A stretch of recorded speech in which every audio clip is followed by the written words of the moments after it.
The story begins on a stormy evening somewhere in South America. A group of armed men drives through a muddy forest road in a small convoy. Their leader, Marcus Doyle, rides in the front jeep. He's the kind of man everyone fears. Cold eyes, short temper, and no patience for mistakes. Suddenly, the truck behind them jolts, and heavy metal boxes start falling onto the road. Marcus slams the brakes. "Who's the idiot driving that truck?" The men freeze as Marcus storms out, his boots splashing in the mud. The driver stammers, trying to explain it was the terrain. But Marcus doesn't care. He yells, curses, and orders his men to pick up every single box. They secure the cargo again and start moving. But the weather worsens. Thick fog swallows the headlights. The driver can barely see 2 feet ahead. Then, out of nowhere, the road disappears. The truck plunges straight into a raging river. Water floods through the windows as the men inside panic. The driver and his partner, Sam, manage to crawl out before the current pulls the vehicle under. When Marcus arrives at the scene, his face twists with fury. "You just sank my whole shipment," he says coldly. The driver pleads, "Please, sir, we can get it out. Just give me a chance." Marcus nods once. "You're right. You can get it out." He pulls out his gun and shoots the man in the chest. The body tumbles back into the same dark river that swallowed the truck. Sam watches, horrified, realizing his boss is a monster. But what they don't know is that something else lives in that river, something much deadlier than Marcus. The next morning, far from that bloody scene, we meet Ethan and Grace, 2 divers who work for a tiny underwater service company called Blue Tide Salvage. Their boss, Harold, is an old diver himself, grumpy but kind. Grace wakes him up, telling him they have a new client, but Harold shakes his head. "We lost the bridge contract, kid. They picked someone else. We're broke." Ethan sighs, staring at their rusty boat. Grace tries to stay positive. "We'll find something, Harold. We always do." Just then, a black SUV stops in front of their office. Out steps Marcus Doyle. His presence alone brings a chill. He asks, "Who's the owner here?" Grace calls Harold. The old man wipes his hands and walks out. Marcus explains, "My associate drove a car into the river last night. There's cargo inside that I need recovered. No questions, no delays." When Harold asks what's in the car, Marcus gives a small smile. "Let's just say it's expensive merchandise." He offers double the price Harold normally charges, cash up front.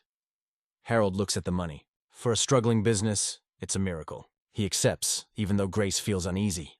"This man doesn't look honest," she whispers to Ethan. But Ethan says quietly, "We need the money." And so, they agree to take the job. By afternoon, they arrive at the same river. The air smells of wet earth and rust. Harold introduces Ethan and Grace to Marcus, bragging, "They're the best divers you'll find."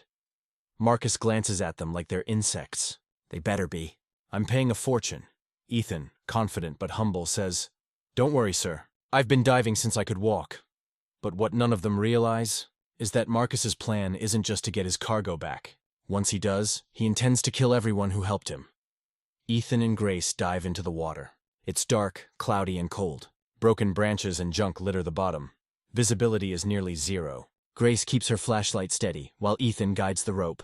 Finally, they find the sunken van lying sideways, half buried in silt. Inside are dozens of sealed boxes. Ethan checks the ignition for the key, while Grace examines the crates. Then, a shadow moves behind her. The water trembles. Something huge brushes past. Before she can react, a massive shape slams into her. Her air hose snaps, bubbles exploding upward. Ethan turns around, eyes wide. Grace is gone. He follows her signal light, finds her sinking, and something enormous moving near her. He grabs her and kicks hard toward the surface. They pull her out just in time. Harold rips her helmet off. Grace gasps for air, coughing violently. Then they notice it. A large tooth stuck in her suit. Harold holds it up, shocked. "That's from a bull shark." "And a big one." Marcus frowns. "A shark? In a river?" Harold explains. "Bull sharks can swim in both saltwater and freshwater. You're lucky to be alive, Grace." But Marcus laughs. "You're a professional diver's afraid of a fish? Get back in the water." Harold stands his ground. "Not with that thing in there." "We're done for today." Marcus walks off, seething. He'll find another way. That night, by the campfire, Ethan and Grace sit quietly. Harold drinks cheap whiskey, still shaken. Ethan tells Grace how his uncle lost an arm to a shark when he was a kid. His grandfather was a shark hunter. "They're smart creatures," he says. "You never see them coming," Grace smiles faintly. "I love the ocean because it's the last real mystery left on Earth," she says. But now I think maybe it's better to stay on land. Marcus joins them, pretending to be friendly. He tells Grace he runs a men's grooming business, and the boxes contain product samples. But his smile is too cold to trust. When Marcus leaves, Grace turns to Harold. He's lying. We should pack up and leave. Harold shakes his head. Not until I finish what I started. We need that money. Grace doesn't argue, but she knows this job will end badly. The next morning, a police sergeant stops by. He asks Marcus what they're doing here. Marcus gives a smooth answer about recovering a sunken vehicle. The officer warns him about local wildlife, especially the shark, then leaves. A few hours later, a fisherman named Ben arrives. He's an old local with scars on his face and a rifle in hand.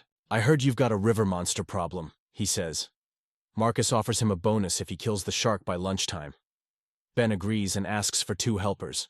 Ethan volunteers. Marcus forces his own man, Sam, to join them. They set out on Ben's small fishing boat, tossing buckets of bloody meat into the river. Time passes. Nothing. Then, the rod jerks violently. Ben grips it tight. Got him! All 3 start pulling, but the line snaps with a loud crack. The shark erupts from the water, slamming the boat sideways. Bullets fly, splashing harmlessly. The shark vanishes, then crashes into the boat again, sending everyone flying. Ethan hauls Sam out, but Ben disappears beneath the surface. Blood bubbles rise, then nothing. Back on shore, Ethan tells Harold, Ben's gone. Harold can't take it anymore. He throws Marcus's money on the ground. We're done. This job's cursed, but Marcus pulls his gun. You're not done until I have what's mine. He finally admits the truth. Those boxes are filled with stolen gold bars worth millions. Now get back in that water, he says, or you'll join Ben. That night, Grace sits by the equipment, trembling. Ethan tries to comfort her, but she says, I'm scared, Ethan. That shark isn't just an animal. It's hunting us. Ethan nods slowly. Then tomorrow we finish this, one way or another. Morning comes. Harold and Ethan prepare the sled to lift the gold. They attach baited meat to the far end of the river to distract the shark. Grace watches from the boat, praying silently. Ethan and Harold dive in. They open the van, stack the boxes carefully. The sled fills up fast. Harold signals the surface to pull it up. The winch groans, cables tightening. But halfway through, it jams. They're forced to reduce the load. Then, the work lamp flickers. Ethan freezes. He knows what that means. The shark is back. Out of the murky shadows, the creature charges, huge, gray, and silent. It slams into Harold, knocking the air from his lungs. Ethan grabs a knife and stabs at it, buying a few seconds. Above, Grace screams their names. They manage to free the sled, but Harold's losing blood fast. Ethan pushes him upward, cutting off his weights to make him float. Grace pulls him onto the boat, but it's too late. His eyes fade. Grace, he whispers, get out. Now, and with that, Harold dies. Ethan breaks down, rage burning in his eyes. He turns to Marcus. You killed him! He lunges, knife in hand, but Marcus's men beat him down easily.